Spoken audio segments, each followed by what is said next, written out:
Welcome to the deep dive. Today, we're diving into a really packed collection of tech news and trends. We're using Andrew Kagan's newsletter, Technical News You Can Possibly Use, from September 5th, 2025, as our guide. It's like a curated snapshot of what's buzzing right now, cloud, AI, the whole lot. Exactly. And what really jumps out when you look at all these pieces together is this underlying theme of increasing autonomy.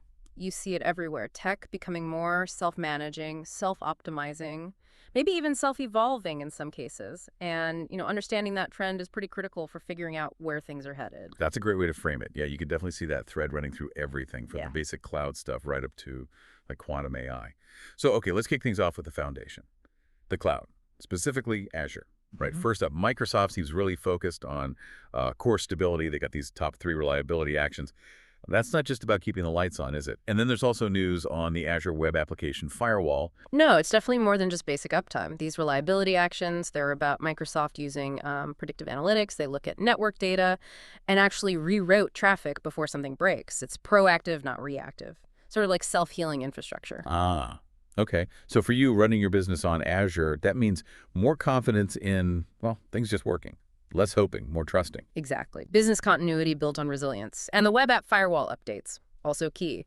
They're boosting protection against those tricky Layer 7 attacks. Think SQL injection, cross-site scripting, new rules, better bot protection. It keeps adapting. So it's about smarter prevention, not just fixing things after they happen. That proactive approach for stability and security seems like a big plus for Azure users. The newsletter also flags things like Azure Logic Apps Live and the general Azure update from late August for keeping track of everything else. Constant refinement seems to be the name of the game. Okay, moving from the cloud infrastructure to the tools we use every day, Microsoft 365. How are things getting streamlined there? We've got notes on CLI for Microsoft 365 v10.11. That sounds admin focused. And of course, updates for Microsoft Teams from August. Yeah, the CLI update, version 10.11, is significant for admins and developers. It gives you much finer control over things like external sharing and compliance. Imagine scripting automated checks for guest access across all your SharePoint sites. That's powerful automated security you couldn't easily do before just clicking around. Right, takes the manual slog out of it, more control, less effort. Precisely. And Teams keeps adding features, obviously, since it's so central. But here's where that autonomy theme really pops up again. Microsoft's vision for desktop as a service. Reimagining work. That sounds like more than just tweaks. A fundamental shift, maybe. How does this cloud DOS approach compare to, say, older on-prem VDI setups? Is it just cost? It's cost, sure, through better resource use. Yeah. But the bigger sell is probably the security and management side. Think about Microsoft handling all the patching, scaling, updates globally. It takes a huge burden off your IT team. It gives you incredible flexibility, especially for hybrid work. Much more agile. So it's offloading the complexity and gaining security and agility. Makes sense. The newsletter also mentions using file approval status with list formatting. Smaller thing, maybe, but still adds to that smoother, more automated workflow feel in SharePoint.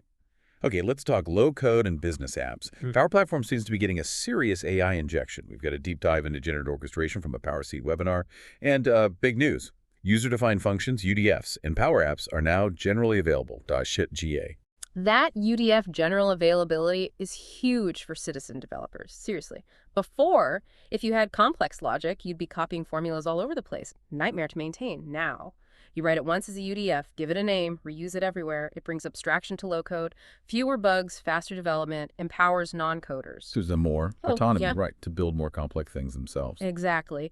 And that generative orchestration deep dive, that's about pulling sophisticated AI, like large language models, into your workflows. Not just one AI, but coordinating multiple AI services to handle complex tasks. So the big question for you becomes, how do you actually use these AI tools effectively in your own apps, even with low code, to automate business processes? That's the challenge, yeah, putting that power to work. The newsletter also points to resources like Warehouse Roadmap for Power BI tips for better data insights, and enterprise-grade agent design and Copilot Studio Part 2 for those building more advanced AI agents. It really feels like Power Platform is pushing hard on AI integration. All right, shifting gears to the folks building and running the systems, DevOps, SRE, infrastructure, making things more efficient and reliable. There's a fun one.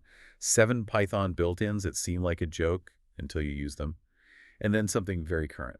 Accelerating secret protection engineering with Copilot. Huh. Yeah, those Python built-ins can be surprisingly powerful, like zip. Seems basic, but for handling parallel data or merging lists, super elegant, saves tons of boilerplate code. Just shows you sometimes the best tools are right under your nose. Good reminder. And the Copilot for secret protection. That sounds important for DevSecOps. Oh, absolutely critical. It's about shifting security left, embedding it right into the development process. Copilot can proactively spot sensitive stuff, API keys, passwords in your code as you write it. Suggest safer ways, integrate with secret managers. It fits right into SRE principles using software to manage systems. Tools like Copilot make systems more autonomously secure. Building security in from the start, not bolting it on later. Makes sense. The newsletter also has some interesting, more human-centric pieces. User ecosystem thinking, an anthropologic approach to design, and rediscovering joy in learning from Jason Langsdorf. Nice reminder that it's not just about the tech, but the people, making their work effective and maybe even enjoyable. Okay, now for the really mind-bending stuff, data, analytics, and AI. This section is always moving fast. We've got Cloudflare's most efficient AI inference engine. Sounds like a speed boost for AI. Then Tencent's R0, LLMs training themselves. Whoa. And Sakana AI's evolutionary algorithm for powerful AI models. Yeah, it's a whirlwind. Cloudflare's efficiency isn't just speed, it's how they get it. Optimized hardware, custom compilers, drastically cutting the cost and energy to run AI models. Makes powerful AI way more accessible, especially out at the network edge. Democratizing AI, basically. No. What about Tencent's self-training LLMs? That's pushing towards truly autonomous AI development. Imagine AI systems figuring out how to learn better by themselves. It could massively accelerate progress. And Sakana AI, using evolutionary algorithms, that's letting AI kind of evolve the best designs for tasks, automated trial and error on a huge scale. So AI designing and improving itself, that raises some big questions about the future pace of change, doesn't it?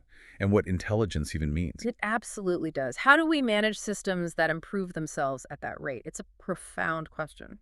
And to make some of this more practical, there's Meet Alesia, an open source Python framework for agentic ARG systems. Mhm. What does that mean for, the average developer? Think of Alesia as a toolkit.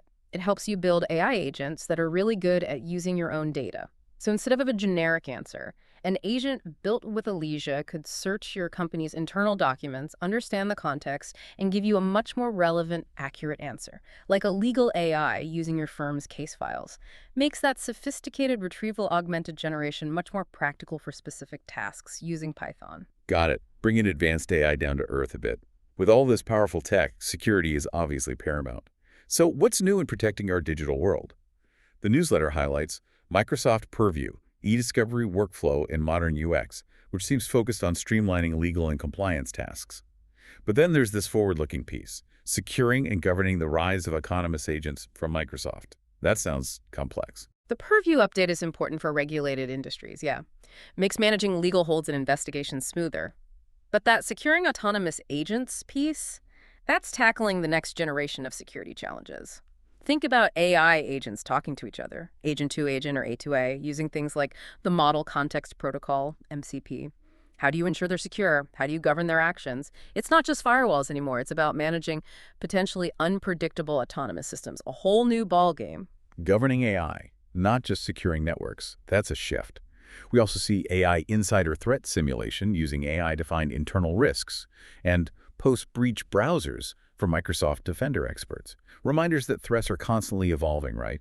Both internally with AI and in everyday tools like browsers after a compromise. Need defenses that evolve too, maybe autonomously. Exactly. The threat landscape never sits still, and our defenses can't either. Okay, for everyone listening who wants to keep learning, and you kind of have to in this field, this section's for you. We've got Context Engineering, a guide with examples, and a really useful one. 7 AI terms you need to know. Agents, RA, ASI, and more. Context engineering is so vital. It's about feeding AI the right information so it gives you useful output, basically teaching it how to understand specific situations autonomously. And yeah, understanding terms like agents, REO, retrieval augmented generation, ASI, artificial superintelligence.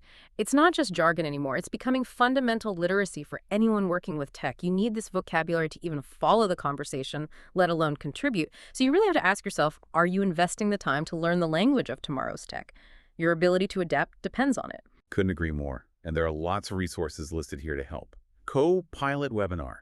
Get started with AI writing. Seems like a practical starting point. Then jumping ahead, Top 15 new quantum computing breakthroughs, a crash course, AI engineering in 76 minutes, and even Stanford's guide to 10x AI productivity. Clearly a massive push to help people get up to speed on AI, productivity, even quantum, making it accessible. Absolutely. The resources are out there. All right, let's wrap up with the broader industry trends. The big picture shifts. There's Python, the documentary and origin story. It's amazing how central Python is now, right? Hard to imagine tech without it. But then we leap into the future again. Norma validates quantum AI algorithm on NVIDIA. Yeah, the Python story is great. Shows how foundations matter.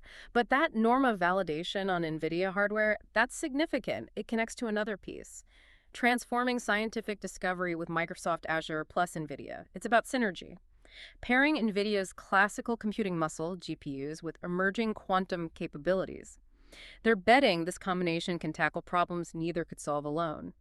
The big question is, how much will this hybrid approach accelerate things like scientific discovery or complex AI training? Could lead to more autonomous research systems. Feels like a major inflection point. And it's not just the usual suspects. A 114-year-old tech company makes major quantum deal. Everyone's getting in. And then Microsoft's analog optical computer shows AI promise. So completely new types of hardware are emerging too. Exactly. Quantum isn't just theory, it's deals and partnerships. And things like analog optical computing show we're exploring radically different hardware for AI too. It's not just about software. The underlying hardware is also evolving rapidly, potentially becoming more specialized and, you guessed it, autonomous in its operation. Wow. Okay, that was a lot. We went from Azure reliability updates all the way to self-training AIs and quantum deals. You really see how interconnected it all is and how fast everything is moving, especially with that undercurrent of increasing autonomy. It really does underscore the pace, looking at Kagan's newsletter like this. Being able to quickly grasp these diverse updates, UDFs and Power Apps, self-training LLMs, A2A security challenges, and seeing that common thread of autonomy, that's a really valuable perspective to have right now. It helps you make sense of the constant change and figure out where you need to focus your attention. So the final thought for you listening, as AI, quantum, cloud, security, everything keeps accelerating towards more autonomy. What's the one new skill or the one new perspective that you are going to seek out this week? How will you make sure you're not just watching the future unfold, but actively shaping your place in it?